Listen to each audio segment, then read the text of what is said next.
Hello everybody, today I am going to talk to you about the case of Melissa Lucio and how it's been coming back to the media within the last couple months and how it's changed in the last 14 years.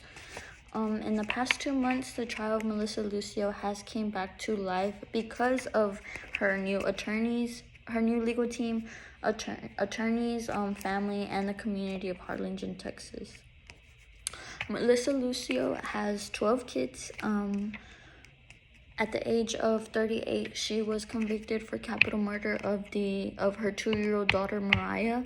Mariah had fell down a flight of stairs at their apartment complex and was found at the very bottom of the stairs and hurt. She got better, and within the next 2 days, it doesn't really say where or when, but within the next 2 days after the fall, she was found asleep and unresponsive. She never came back. She passed in her sleep. There has been many different things happening within the case, but from the start, her family says that Melissa was given an unfair trial. She did not meet with her attorney until the day they were discussing if she was going to take a deal of 30 years for the death of her daughter.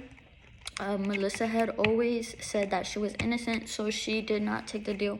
She decided to take the case to trial. In trial, it did not go her way. Her attorney was not helping at all. Her attorney did not talk to any of her family members about what happened, about how Melissa was.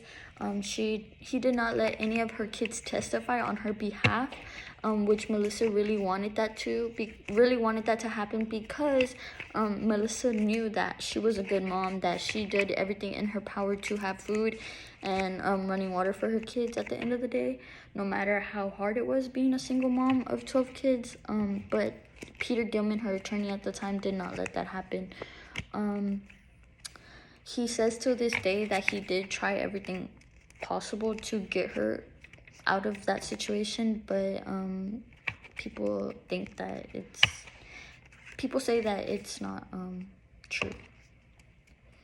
There is a Hulu movie made about her case. It's called The State of Texas Against Melissa Lucio. In that Hulu documentary, her family and her friends come together and describe what happened. She does talk in the documentary about how in the earlier stages of the investigation, her daughter Alexandra actually confessed to pushing Mariah down the stairs.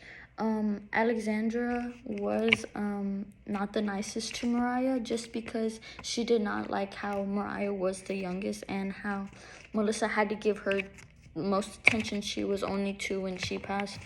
Melissa says to this day that Alexandra was mean to Mariah. She did catch her many times, hitting her physically, and which caused bruises on Mariah. In the beginning of the investigation, the night that Mariah was pronounced dead,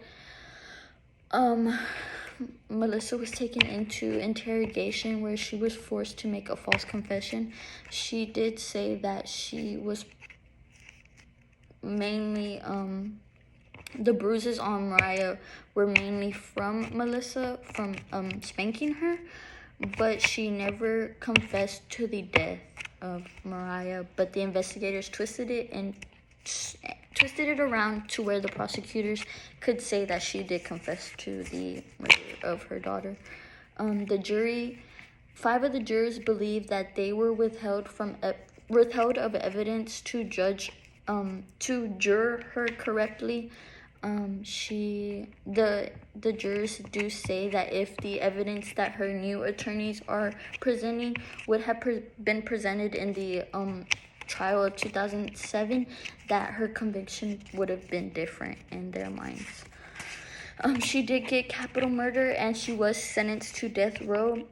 Her execution was set for tomorrow, April 27th, but with her new trial. Her new legal team, they did get a stay of execution, which is the hold of execution until a new trial is able to come to happen.